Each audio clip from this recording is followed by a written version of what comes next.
যার কেউ নাই তার আল্লাহ আছেন। সকল দরজা বন্ধ হয়ে গেলেও আল্লাহ তাআলার দরজা কখনো বন্ধ হয় না।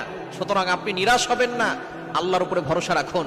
আপনার কেউ নাই, বিপদে পড়ে গেছেন, আশেপাশের সকল আত্মীয় স্বজনরা দূরে চলে গেছে, আপনাকে কেউ বিপদে সাহায্য করছে না, সহযোগিতা করছে না, এর মানে এই নয় যে আপনি একা পড়ে গেছেন।